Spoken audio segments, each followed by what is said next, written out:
말씀을 시작하면서 책 두 권을 추천합니다. 하나는 마크 그레이스 이 부부가 쓴 책인데 현재 미국에서 굉장히 부흥하고 있는 건전한 교회로 알려진 교회 담임 목회자 부부입니다. 두 번째 책은 게리 체프만, 굉장히 많이 알려진 부부 관련 세미나의 전문가시죠. 이분은 좀 책을 쉽게 쓰시기로 많이 알려져 있어요. 그래서 책이 참 쉬운데 근데 내용은 되게 실제적이고 우리에게 그래서 구체적으로 다가오는 내용을 담고 있습니다. 오늘 이 책을 좀 참고했는데요. 어느 집에나 매일 쓰레기가 쌓이기 때문에 자주 치워야 합니다. 저희는 아파트이기 때문에 토요일 저녁부터 일요일 딱 이렇게 이틀 동안만 쓰레기를 버릴 수 있게 돼 있어요. 그래서 그날에는 자매랑 같이 일주일 동안 쌓였던 거를 버리고 오는데, 쓰레기 버리고 오면 쓰레기를 놓던 자리가 비어 있잖아요. 그럼 그렇게 좋더라고요. 아, 이제 좀 깨끗해졌다. 쓰레기로 차 있던 공간이 깨끗한 공간이 되었다. 기분이 참 좋더라고요. 이 쓰레기는 제때 치우지 않으면 집안 전체에 악취를 냅니다. 죄는 이 쓰레기와 같습니다. 죄는 집집마다 있습니다. 어떻게 하면 이 죄를 치울 수 있을까? 사랑과 용서가 답이라고 이 저자는 말하고 있습니다. 결혼해서 살다 보면 누구나 갈등을 경험하게 되죠. 갈등을 완전히 피할 방법은 없습니다. 그래서 결혼은 불완전한 사람끼리 무조건적으로 헌신하는 것입니다. 이 책에서 아주 심플한 근데 참 인상적인 공식을 하나 제시했는데요. 죄인 한 명 플러스 죄인 한 명. 그럼 답이 뭘까요? 우리 수학적으로 생각해 봅시다. 그렇죠. 갈등 폭발, 죄 시너지 효과 뭐 이렇게 써야 될까요? 근데 사람들이 이거를 이런 식으로 생각하는 것 같아요. 갈등 제로. 죄인 한 명과 죄인 한 명이 만났어요. 우리가 직장이라면, 친구 사이라면, 혹은 뭐 군대라면 갈등과 어떤 다툼이 분명히 있게 마련이죠. 근데 결혼이라고 하는 테두리를 생각할 때는 우리는 막연한 로맨스, 어떤 환상에 젖어 있는 것 같습니다. 그래서 이 결혼에 해당할 때는 죄인 한 명이란 수식어 빼고 어느 주례자가 죄인 한 명과 죄인 한 명이 만났습니다. 우리 두 사람을 축복합시다. 누가 이렇게 수식어를 달까요? 그래서 그런지 우리의 어떤 그 분위기, 우리의 무드는 결혼할 때는 이 죄인이란 수식어를 빼고 한 사람 더하기 한 사람 믿음의 가정 뭐 이렇게 포장하는 것 같습니다. 근데 결혼은 현실이다라고 쓰신 이 저자는요, 분명하게 말해요. 죄인 한 명 플러스 죄인 한 명은 갈등 제로가 아니다. 이렇게 공식을 제시하고 있습니다.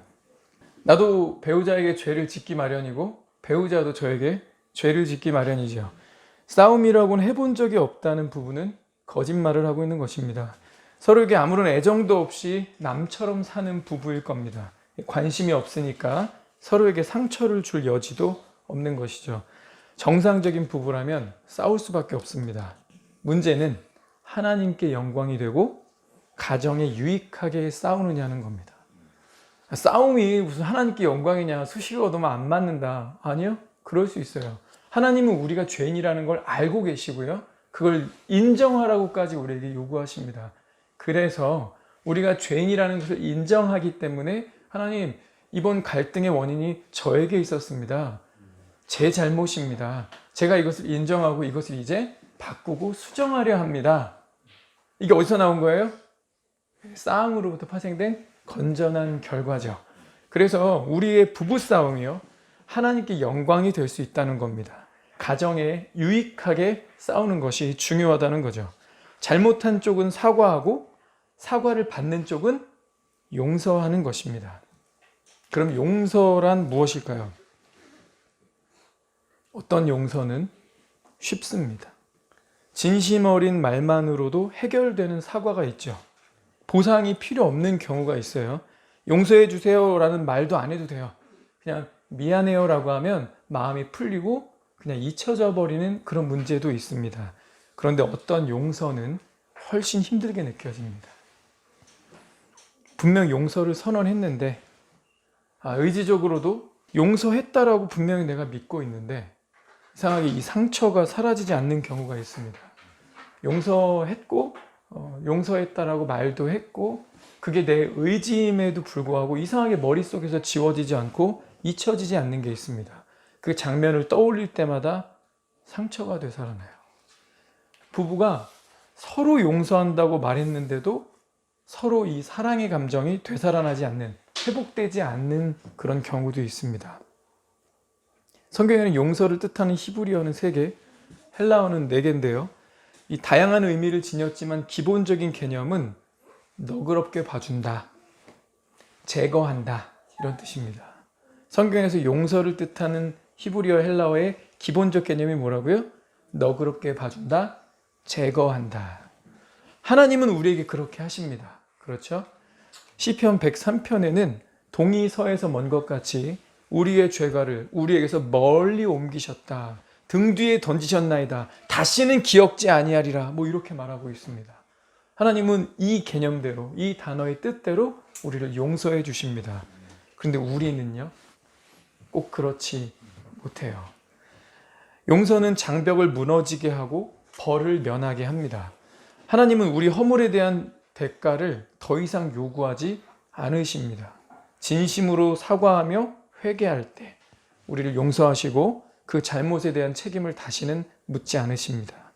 하나님이 그러하셨듯이 우리도 서로 용서해야 합니다. 따라서 이 책의 저자는 용서는 감정이 아니라 결단이다. 용서는 감정이 아니라 결단이라고 말합니다. 공의를 요구하는 대신에 은혜를 베풀겠다는 결단입니다. 우리 게리 체프만 박사님은 여기서 이 용서에 대한 4가지 오해를 우리 짚고 넘어가자라고 합니다. 용서에 대한 4가지 오해. 첫째, 우리가 용서한다고 해서 용서한다고 말하고 그렇게 내가 뜻을 품는다고 해서 잊혀지는 것은 아니다. 우리 가끔 뭐 싸울 때 보면 이런 말 하시는 분들 있죠. 용서한다며. 너 아까 나한테 용서한다 그랬잖아. 근데 이거 뭐야? 그걸 왜 자꾸 생각해? 왜 그것 때문에 기분 또 다시 잡쳐 있어? 그게 용서한 거 맞아? 용서하면 잊어줘야지. 잊겠다는 선언 아니야? 가해자 쪽에서 이렇게 요구하는 경우가 있죠. 자, 심리학자는요, 이 인간의 마음을 둘로 구분합니다. 우리 잘 알고 있는 단어예요. 의식, 그리고 잠재의식, 무의식이라고도 하죠. 자, 의식은 현재 우리가 인식하는 것들로 구성됩니다. 여러분들 지금 의자에 앉아 계시죠? 내가 의자에 앉아 있다는 건 의식하고 있어요. 그 의식할 수가 있어요. 쉬운 일이죠. 근데 이 잠재의식은요, 우리 내면에 어떤 저장된 과거의 경험을 담아두는 것입니다. 이 잠재의식도 근데 2가지로 나눌 수 있어요. 제가 여러분에게 어제 저녁으로 뭐 드셨어요? 라고 하면 여러분들이 어제 저녁이요? 치킨 먹었어요. 어제 저녁이요? 고기 먹었어요. 이렇게 제가 질문하면 떠올리죠. 근데 여러분은 나는 어제 고기 먹었다고 누가 물어보면 막 바로 대답해야지. 나는 어제 저녁 고기 먹었어. 고기 먹었어. 고기 먹었어. 우리 이렇게 의식하지 않아요? 우리의 잠재의식 속에 그냥 있는데 쉽게 꺼낼 수 있습니다. 근데 우리 잠재의식에 있는 것 중에 쉽게 안 꺼내지는 게 있어요. 기억하려고 해도 이상하게 고통스럽고 잘 기억이 안 나고 막 힘겹게 끄집어내야 하는데 끄집어내고 나면 막 마음을 아프게 하는 기억들도 있습니다. 상처 입은 기억들이 주로 그렇죠. 기억날 때마다 마음의 상처와 분노를 느끼게 합니다. 그런데요, 이것은 우리가 그것을 용서하지 않았음을 뜻하는 것은 아닙니다. 단지 내가 인간이구나. 내가 하나님이 못 되는구나. 내가 사람이구나. 내가 인간이고 고통스러운 경험이 완전히 사라지지 않는다는 것을 뜻합니다. 우리 조은이 여기 인중 이쪽에 이 흉터가 하나 있는데 제가 그거 볼 때마다 이제 미안함과 이런 감정들이 떠올 때가 있어요. 정확히 저는 기억나는데 부모니까 애가 4살 때 아빠 따라간다 해가지고 우체국 가는데 그때 누구 군인이었어요. 그래서 이제 택배를 보내러 가는 거였는데 살짝 비가 왔어요. 그러니까 아스팔트 그 쪽이 좀 미끄러웠거든요. 정든 조은이를 데리고 소포로 딱 붙이고 이제 나오는 길인데 조은이가 어리니까 항상 제 손을 잡아야 돼요. 근데 이제 4살인데 밖에 나오는 게 좋은 거야. 약간 빗길인데 막 뛰어가다가 까당 했어. 까당 했는데 얘가 머리를 들었는데 피가 이렇게 흐르고 있는 거예요. 오, 큰일 났나 보다 하고서 딱 보니까 여기 윗부분에 자갈 같은 게 이렇게 넘어지면서 콕 박혔어요. 피 딱 빼고 나니까 자갈 같은 조그만 돌이 있더라고요. 그래서 그거 이렇게 딱 빼고 제가 그때 찰싹 베이비를 했어요. 찰싹 베이비가 안 되는데, 안아줘야 되는데 마음이 그런 거지. 왜 뛰어가? 마음으로는 용서는 됐어요. 아빠 항상 손잡고 다니라 그랬지? 그러니까 다치잖아. 근데 이제 우니까 그리고 그래 내가 잡았어야 되는데, 그러니까 용서는 됐어요. 근데 내가 용서한다고 해서 이 흉터가 없어지나요? 우리의 의식에 있어서도 용서를 선언하지만 사라지지 않는 기억들, 용서했다고 해서 잊혀지는 것은 아니라고 합니다. 자, 그럼 이럴 때 우리가 어떻게 해결해야 될까요? 우리 저자는 이것도 대답을 주고 있는데요. 그때마다 하나님께 이 문제를 가져가서 고백하라. 하나님, 오늘 그 생각이 또 나네요. 주님, 이 문제가 또 기억에 나서 저를 괴롭힙니다. 갑자기 기분이 확 다운되는데요. 화가 나는데요. 부글부글 끓는데요. 용서한 줄 알았는데 왜 이 생각만 하면 이렇게 분노가 일어나지? 하나님이 아시죠? You know. 하나님이 아시면 됐습니다. 하나님, 내가 오늘 살아가는 이 순간에 이 상처를 극복할 수 있도록 내게 힘을 주십시오. 하나님 붙들고 하나님 앞에 다시 그 문제를 가져가서 그분 앞에 내려놓으라고 이야기합니다. 자, 용서에 대한 두 번째 오해. 자, 우리가 용서한다 라고 해서요, 이 잘못의 결과가 없어지는 것은 아니다. 용서한다고 해서 잘못의 결과가 없어지지는 않는다. 예를 들어서 외도한 사람이 있어요. 왔어요. 배우자가 용서를 선언합니다. 용서를 선언했는데 이 배우자의 그 상대가 아이를 안고 왔어요. 그럼 어떻게 해야 되죠? 난 용서를 선언했는데 그렇다고 해서 이 결과가 없어지지는 않았죠. 또 한 아버지가 처자식을 내비두고 20년 동안이나 집을 나갔습니다. 엄마는 힘들게 혼자서 애들을 키웠어요. 20년 만에 집으로 들어왔습니다. 어머니는 어떻게 해야 될까요? 누구세요? 그러지 않고요. 용서하고 아버지를 받아줬습니다. 근데 아이들의 기억 속에도 아버지가 용서가 될까요? 잃어버린 20년이라는 잘못된 결과, 내가 용서한다고 해서 그 잘못된 결과도 없어지나요? 안 없어지죠? 그럼 그대로 있는 거예요. 성경은 이것을 죄책이라고 합니다. 죄에 대한 책임. 죄, 하나님이 용서하세요. 근데 죄에 대한 책임은 누군가 반드시 져야 합니다. 자, 세 번째. 용서한다고 해서 신뢰가 회복되는 것은 아니다. 우리가 용서한다라고 해서 신뢰가 회복되는 것은 아니다. 신뢰는 시간이 걸리죠. 외도하고 온 배우자에게 알았어. 이혼하지 않을 거야. 난 당신을 용서할 거야. 용서해. 라고 얘기했어요. 그런데 상담하러 오셨던 한 배우자가 그렇게 용서를 선언했는데 상담하면서 뭐라고 고백하냐면, 근데 저 아직 제 남편 못 믿겠어요.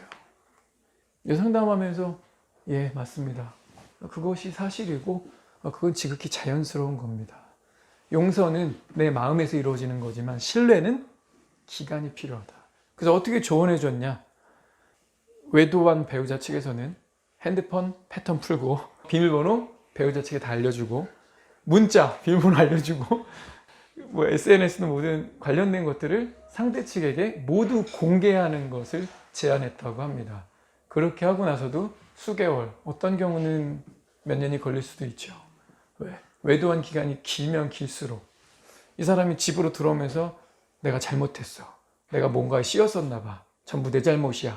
라고 고백하지만 신뢰를 회복하는 데는 상대 측이 얼마나 걸리는지는 용서했지만 신뢰를 회복하는 건 기간이 필요하다.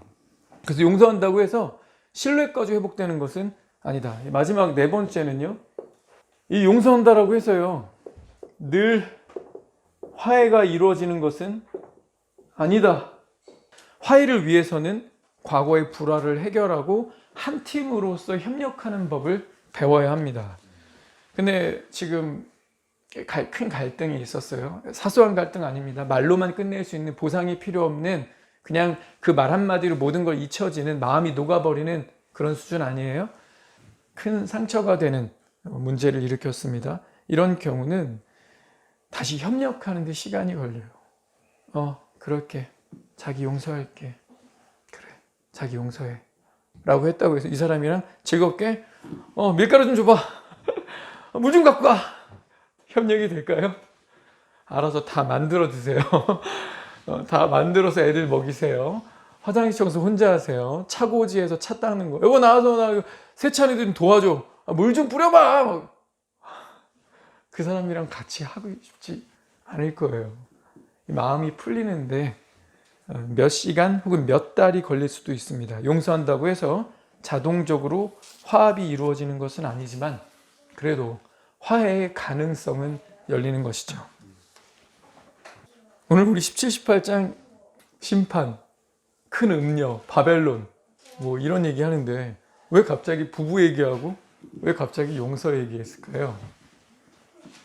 여러분, 우리가 용서를 많이 하고 사는데 또 용서를 이제 나도 구하면서 살아가는데 어떤 문제들은 용서하기가 참으로 힘들다고 했어요. 그리고 쉬운 일들이라면 보험 처리 굳이 안 하고 그냥 바로 지갑 열어서 그냥 처리할 수도 있는 그런 사소한 문제라면 괜찮습니다. 근데 우리가 보험이 필요한 경우는 큰 사건, 큰 사고들이죠. 근데 우리 삶에 정말 쉽게 해결할 수 없는, 오래 남을 수도 있는, 어쩌면 평생 상처로 기억될 수도 있는 그런 일들이 발생한다고 했어요. 근데 만약에요, 여러분 여기다 이거 한번 대입해 보세요. 잊혀지는 게 아니다. 결과가 없어지는 것도 아니다. 신뢰가 바로 회복되는 것도 아니다. 화해가 꼭 이루어지는 것도 아니다. 여러분 어떤 문제 떠오르십니까? 부부라고 한정시켜 볼까요? 결혼하셨고 다 결혼할 분들이니까 부부라고 생각해서 어떤 죄 문제 걸리면 여러분이 이 네 가지 모두 해당될까요? 어떤 죄 걸리면요? 음행 아닐까요? 미국 대법원이요, 아직도 이 음행이란 단어를 정의하지 못한답니다. 굉장히 포괄적이라는 거예요. 꼭 성기와 성기가 뭐 삽입 이래야만 뭐 음행으로 보느냐? 그렇지 않고요. 이 음행 안에는 혼자 하는 거, 수간, 동성애 이런 것들이 다 포함되면서 또 간음이 포함됩니다. 뭐 이렇게 문자적으로 구분할 때는 결혼 전에 저지르는 성적인 부도덕 이것을 음행이라 하고, 결혼 후에 저지르면 이제 배우자가 있는데, 약속된 배우자가 있는데 저지르면 그걸 이제 간음이라고 한다. 그래서 음행과 간음을 문자적으로 그렇게 나누지만 음행이라고 하는 포괄적 개념 안에 다 들어가는 거예요. 우리가 이 음행의 문제, 음행 얘기하면 바로 연상되는 것 있죠? 결혼 전에 로맨스로, 환상으로 품었던 그 설레임의 기대가 됐던 나만을 위한 꼭 한 사람. 우리 평생 이러고 살잖아요. 우리 조금 잘하면 이성이 좋아 보이고 끌리고 막 그런 걸 경험하면서 살잖아요. 평생에 나만을 위한 한 사람, 이 생각을 하는데 음행이란 단어가 지금 이 상상 속에 끼어들면 이 설레고 기대되는 것들을 깨뜨리죠. 내가 결혼했는데 배우자가 나를 두고 더 젊은 여자랑, 더 예쁜 상대랑, 더 경제적 능력 있고 유머러스한 남자랑, 자상한 남자랑, 괜찮아 보인다는 여자랑, 이 문제 딱 걸리면 갑자기 결혼에 대한 환상도 깨지고 마음이 좀 불편해지죠. 그죠? 근데 오늘 성경이요, 이 음행이라는 단어를 여러 차례 반복했습니다. 우리 눈으로 한번 확인해 볼까요? 17장 1절에 큰 음녀, 2절에 땅의 임금들도 그와 더불어 음행하였고 그 음행의 포도주에 취하였다. 4절에도요, 끝부분 가보면 음행에 더러운 것들, 5절에 땅의 음녀들, 15절에도 내가 본 바 음녀가 앉아있는 물은, 18장에도요 3절에, 18장 3절에 그 음행의 진노의 포도주, 3절 중간쯤에 그와 더불어 음행하였으며, 9절에도요. 그와 함께 음행하고 사치하던 땅의 왕들이. 그리고 오늘 읽지 않았지만 19절에도요. 이 17, 18장에 일어났던 이 하나님의 심판이 얼마나 참되고 의로운지 찬양하면서 다시 한번 19장 2절에 음행으로 땅을 더럽게 한 큰 음녀를 심판하사 자기 종들의 피를 그 음녀의 손에 갚으셨도다. 음행, 음녀 다 포르네이아라고 하는 단어에서 나왔는데 하나님이 거룩한 큰 심판을 행하셨어요. 그 내용을 14장에서 먼저 예고편을 한번 말씀하시고 바로 이 16장에서도 7대접 딱 쏟아질 때 마지막 7대접 이 심판이 뭡니까? 19절, 16장 19절에 큰 성이 세 갈래로 갈라지고 만국의 성들도 무너지니 큰 성 바벨론이 하나님 앞에 기억하신 바 되어 그의 맹렬한 진노의 포도주잔을 받음에. 큰 성 바벨론, 음녀가 심판을 받는다. 자, 14장에서 예고편, 16장에서 이런 사건이 일어난다. 얘기를 두 번이나 했는데 굳이 17, 18장에 아주 자세하게 이 음녀가 누군지, 음녀가 무슨 짓을 했는지, 누구를 미혹했는지, 그래서 하나님이 심판하실 수밖에 없는지 이 내용을 굉장히 자세하고 장황하게 기록했어요. 그리고 나서도 아쉬운지 19장에 시작하면서 이 음녀가 심판받는 것이 지극히 참되고 의롭고 당연하다. 몇 번을 쐐기를 박으시는 거야. 예고, 다시 한번 본편, 근데 그 본편을 자세하게 늘어뜨려 그 다음에 다시 한번 이게 옳다, 잘한 일이다. 하나님은 반드시 하실 것이다 얘기를 했습니다. 원인이 뭐라고요? 음행입니다. 그럼 우리 이렇게 생각할 수 있죠? 하나님 음행의 죄 굉장히 싫어하시는구나. 장난 아니다. 하나님 다른 거 몰라도 이거 강력하게 심판하시는구나. 근데 이 음행이랑 같이 좀 병행되는 표현이 하나 더 있어서 그것도 짚고 갑니다. 17장 우리 2절에 땅의 임금들도 그와 더불어 음행하였고 땅에 사는 자들도 그 음행의 포도주에 취하였다. 취하였다 하면 우리 바로 떠오르는 거 있죠? 뭔가에 취했다라고 하면 가장 먼저 떠오르는 단어? 술이죠. 6절에도요. 17장 6절에도 내가 보면 이 여자가 성도들의 피와 예수의 증인들의 피에 취한지라. 취했다라고 얘기했고요. 18장 3절에도요. 그 음행의 진노의 포도주, 이 포도주로 말미암아 만국이 무너졌다. 취했다는 얘기죠. 한 번 더 나옵니다. 취했다는 표현은 아니지만 14절에 18장 14절에 내가 내 영혼이 탐하던 과일, 맛있는 것들, 이거 완전히 여기에 꽂혀서 우리의 시선이, 마음이 완전히 거기 가 있다는 것, 곧 취했다는 것과 같은 맥락의 단어를 썼습니다. 그럼 하나님께서 반드시 심판하시는 것, 하나님이 굉장히 싫어하시는 것, 절대적으로 그냥 눈 감고 넘어갈 수 없는 죄, 음행과 취함입니다. 근데 고대사, 이 세계사에서 그리고 교회 역사에서도 그리고 우리가 지금 눈으로 보고 있는 우리의 현실에서도 사람들이 술 취하면 사고치죠. 술 취하면 지갑에 있던 거 다 털리거나 술 취하면 괜히 누군가를 때리거나 술 취하고 해서는 안 될 음행의 죄를 짓거나 대부분 맨정신으로 못하겠다 싶으면 술을 들이키죠. 자, 내가 술을 마시는 거니까 내 통제 안에 술병이 여기 있어야 하는데 이걸 자꾸 마시면 어떻게 돼요? 술이 나를 먹어버리죠. 술이 나를 지배합니다. 곧 중독이라는 뜻이에요. 주님이 이 음행의 죄 결코 용서할 수 없으셔서 사람들이 뭔가에 푹 빠져 사는 이 취하는 문제 결코 용서할 수 없으셔서 우리 지난주에도 적용으로 봤지만 18장 4절부터 이렇게 교훈하시는 거예요. 또 내가 들으니 하늘로부터 다른 음성이 나서 이르되 내 백성아 거기서 나와 그의 죄에 참여하지 말고 그가 받을 재앙들을 받지 말라. 그의 죄는 하늘에 사무쳤으며 하나님은 그의 불의한 일을 기억하신지라. 하나님이 이 불의한 일 뭘 기억하고 계신 거예요? 음행과 취함의 문제입니다. 음행은 여러분도 느끼지만 왜 벌거벗고 몸을 붙일까요?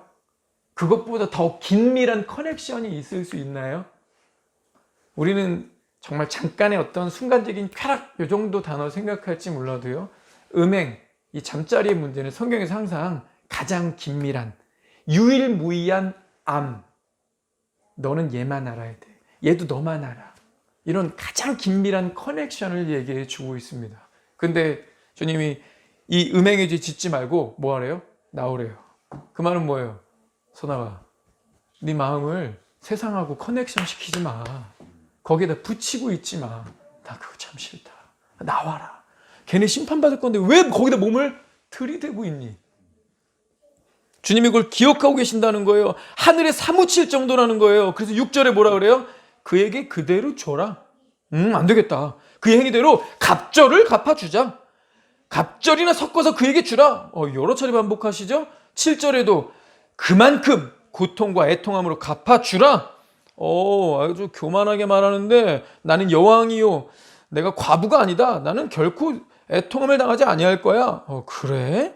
그러면 하루 동안에 이런 재앙들이 이를 것인데 8절이죠. 사망과 애통함과 흉년이라 그가 또한 불에 살라지리니 그를 심판하시는 주 하나님은 강하신 자이심이라. 네가 나를 뭘로 보고 있니? 난 강한 자야. 너 하루 만에 끝날 거야. 근데 뒤에 표현에는 1시간 만에 이 심판이 임했다 그래요. 그렇게 잘 나가던 성인데 그렇게 잘 나가던 자라고 보였는데 땅의 왕들, 땅의 모든 상인들 누구라 그랬죠? 우리 모두라 그랬죠? 우리 뭔가를 다 팔아서 먹고 사는 우리 모두가 세일즈맨이라고 했죠. 자, 왕들 그리고 그들의 지배를 받는 모든 백성들 그리고 이들을 연결시켜주는 그 선객이라고 비유가 되어 있는데 물건이 돌고 돌아야 될 거 아니에요. 그죠? 이렇게 순환하는 거, 유통 그거의 대표를 선객과 선원들이라고 표현했습니다. 이 말은 지상 위에 살고 있는 모든 존재가 모든 사람이 열애 없이 다 음행에 빠져 있다. 열애 없이 다 뭔가에 취해 있다라는 거죠. 그래서 하나님이 반드시 심판하신다. 반드시 여기 대해서 보복하신다라고 말했습니다. 그럼 우리 어떻게 해야 될까요? 하나님이 이거 매우 싫어하시는데 나오라고 하는데 그거 반드시 심판받을 건데 왜 거기다 머리 디밀고 있냐라고 자주 경고하셨는데 이거 7년 환란에 들어간 자들만의 이야기입니까? 우리는 7년 환란 들어가기 전이라서 그런지 우리는 음행의 죄와 상관없이 삽니까? 우리는 뭔가에 취하지 않았어요? 일도 너무 좋아하면 취하는 게 됩니다. 성취에 너무 빠지면 그것도 우리가 취할 수 있습니다. 아까 술의 비유를 생각해 보세요. 내가 술을 마시면서 내가 통제를 해야 되는데 자꾸 마시면 이 술이 나를 먹어버린다. 술이 나를 지배한다. 취한다는 것의 특징이 이렇고 세상이랑 자꾸 몸을 붙이고 있으면 마음을 자꾸 줘버리면 이 긴밀한 커넥션이 자꾸 거기 가게 되는 거예요. 여러분 사창가에 딱 한 번 가는 남자는 세상에 없습니다. 한 번 맛을 보면 2번이고 3번이고 중독돼서 가고요. 안 가면 오피스텔로 불러드리고요. 돈이 없으면 다운받아서 보면서 상상으로 죄를 짓습니다. 한 번 중독되면 빠져나올 수가 없어요. 근데 주님이 그거 끊어내라고 하시죠. 요한일서에서 어떻게 말하고 있는지 한번 봅시다. 요한일서 2장입니다. 요한일서 2장 12절 자녀들아 내가 너희에게 쓰는 것은 너희 죄가 그의 이름으로 말미암아 사함을 받았으며 여러분에게 묻습니다. 여러분도 예수 그리스도 이름으로 여러분의 죄가 사함을 입었습니까? 그걸 확신하는 사람들은 이 말씀을 받을 수 있죠. 12절 13절도 이래요. 아비들아 내가 너에게 쓰는 것은 너희가 태초부터 계신 이를 알았으며 성경에서 하나님과 사람이 알다라는 표현은 야다라고 했죠. 잠자리예요. 근데 정식 부부기 때문에 이건 음행이 아닙니다. 오히려 즐거운 일이고 하나님이 축복하시는 일이죠. 그 단어를 가져왔어요. 네가 하나님 알고 있니? 이거 벗어나면 모든 게 다 음행이야. 근데 너 나 아니? 물어보시잖아요. 아십니까 여러분? 청년들에게도 이렇게 말하네요. 청년들아 내가 너에게 쓰는 것은 너희가 악한 자를 이기었음이라. 예수 그리스도를 알고 그분으로 인해서 내 죄가 사함을 받고 이제 그분의 능력을 힘입어서 세상과 싸워 이겼다. 누가요? 이거의 수신자가. 요한일서의 당시의 수신자뿐만 아니라 오늘날에 이 번역돼서 읽고 있는 우리들 중에서도 정말 이 세 가지가 모두 사실일 수 있다. 능히 그럴 수 있다. 14절은 이거 그냥 반복합니다. 아이들아 내가 너에게 쓴 것은 너희가 아버지를 알았음이요. 아비들아 내가 너에게 쓴 것은 너희가 태초부터 계신 이를 알았음이요. 청년들아 내가 너에게 쓴 것은 너희가 강하고 하나님의 말씀이 너희 안에 거하시며 너희가 흉악한 자를 이기었음이라. 그러면서 이제 음행 문제 얘기 나와요. 15, 16절 함께 읽겠습니다. 시작. 이 세상이나 세상에 있는 것들을 사랑하지 말라. 누구든지 세상을 사랑하면 아버지의 사랑이 그 안에 있지 아니하니 이는 세상에 있는 모든 것이 육신의 정욕과 안목의 정욕과 이생의 자랑이니 다 아버지께로부터 온 것이 아니요 세상으로부터 온 것이라. 사랑한다. 사랑해서 자꾸 마음 주고 관심 쏟고 그러면 결혼하는 거 아니에요? 사귀는 거 아니에요? 자꾸 보고 싶은 거 아니에요? 시간 쓰고 돈 쓰고 정열 쏟고 그러면서 우리가 늙어가는 거 아닙니까? 우리에게 정해져 있는 이 시간, 과거로 돌이킬 수도 없고 한 번뿐인 인생인데 우리의 정열과 에너지와 시간과 물질, 우리에게 주신 모든 재능들을 우리가 사랑하는 것에다가 쏟는다는 거죠. 근데 주님 뭐래요? 세상 사랑하면 지금 네가 나를 사랑해야 되는데 그게 합법적이고 건전한 하나님이 죄로 징치하지 않으시는 바른 암, 야다인데 이거 벗어나서 네가 음행하겠다고? 포르네이아 찍겠다고? 그러면 아버지의 사랑이 네 안에 있지 않다. 너는 간음하는 자다. 이렇게 말하고 있는 겁니다. 이 세상에 있는 모든 것이 우리를 육신의 정욕, 보기 좋고 먹기 좋고 편하고 재미있고 나를 만족시켜주는 그 무엇. 그게 뭐래요? 아버지께로부터 왔대요? 안 왔대요? 안 왔답니다. 세상으로부터 온 것이다. 야고보서 가봅니다. 야고보서 4장도 비슷한 맥락 얘기하고 있습니다. 야고보서 4장 4절 5절 함께 읽겠습니다. 시작. 가늠한 여인들아 세상과 벗된 것이 하나님과 원수됨을 알지 못하느냐. 그런즉 누구든지 세상과 벗이 되고자 하는 자는 스스로 하나님과 원수되는 것이니라.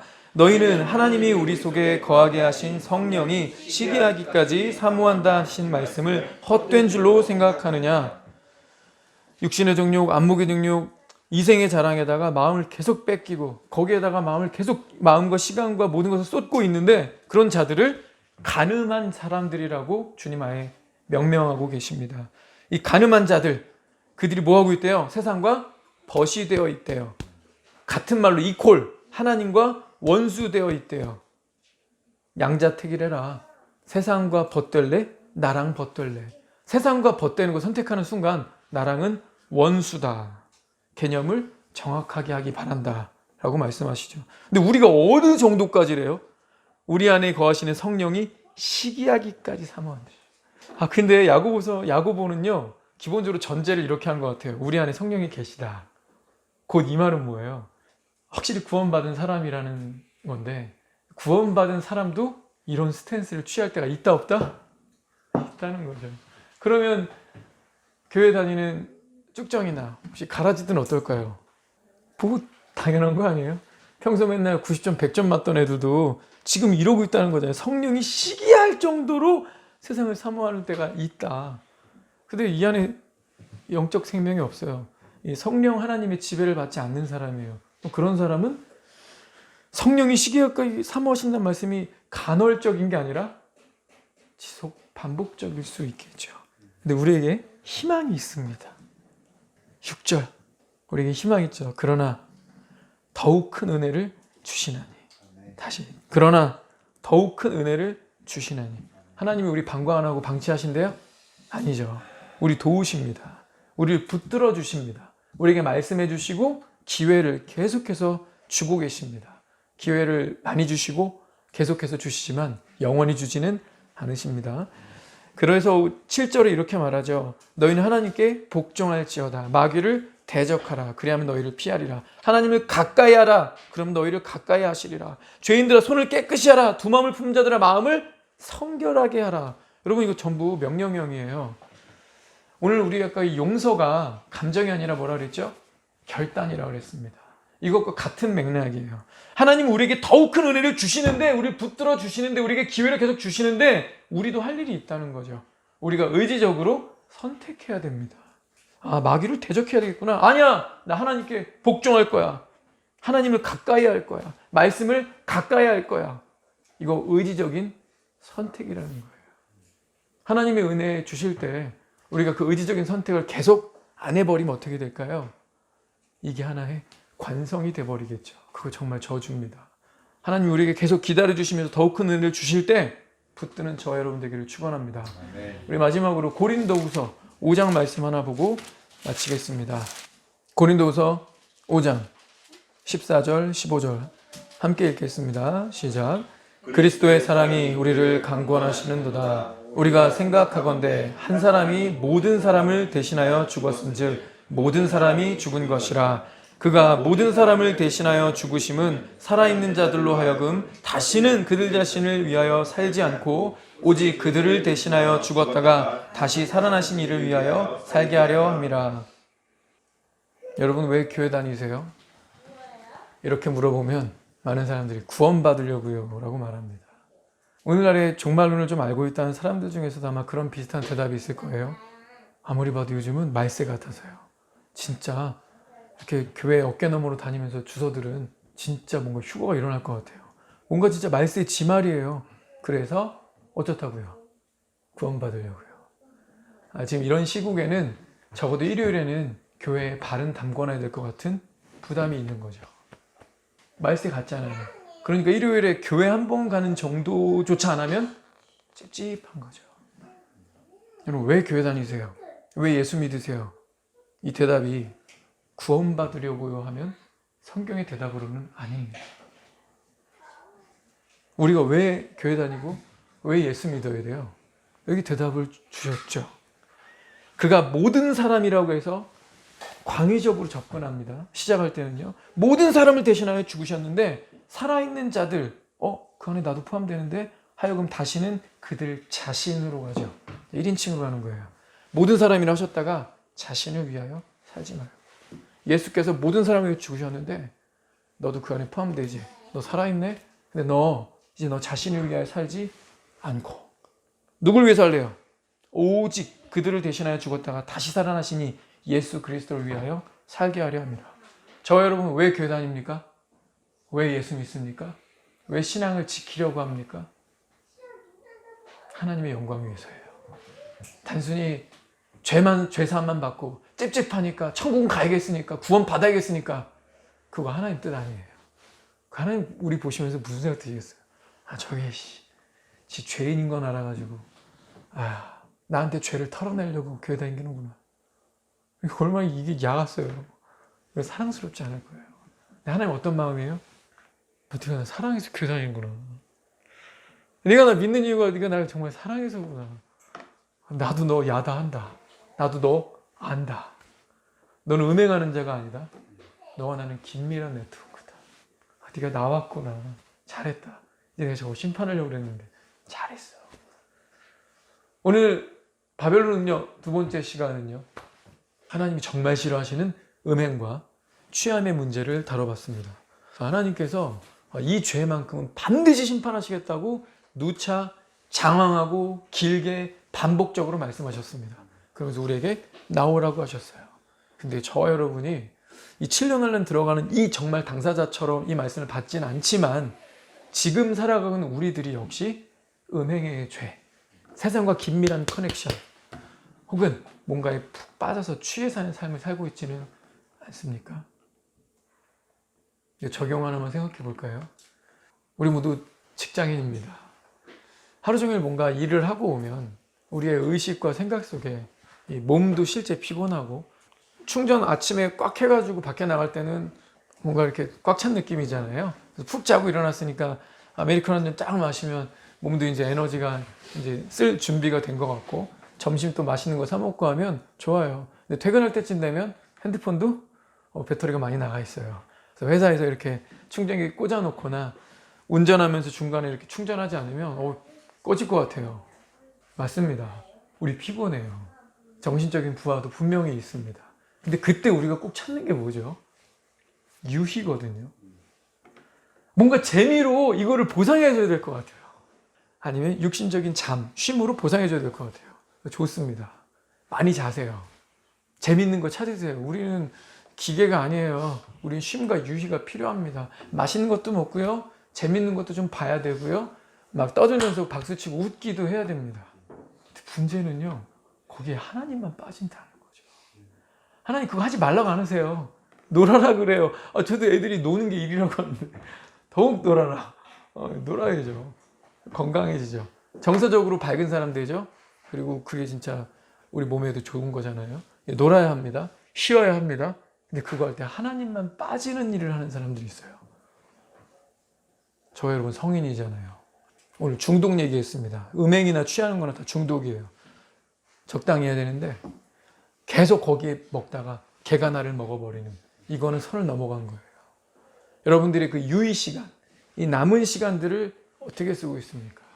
거의 절대적인 대부분의 시간을 이 음행이라는 세상과 커넥션이 돼서 세상과 뭔가를 해서 풀려고 하는, 하나님은 빠지는 그런 거라면 반드시 회개하고 돌아볼 필요가 있습니다. 기도하겠습니다.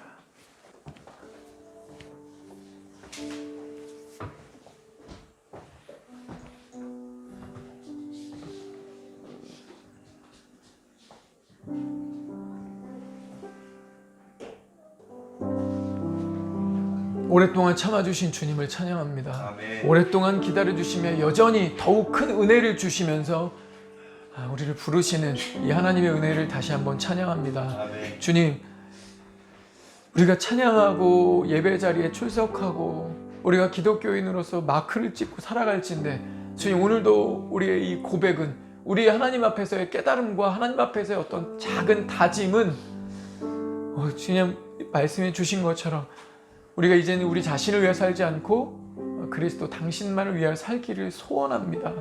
주님께서 자녀들아, 아이들아, 청년들아, 아비들아 라고 말씀하시면서 그들을 부르시면서 나 아니? 정말 나를 아니? 구원받았니? 내 사람이니? 그러면 넌 나만 알아야 돼. 나만 사랑해야 돼. 세상을 사랑하면 안 돼. 그런데 우리는 음행의 죄, 취함의 죄를 여전히 저질렀습니다.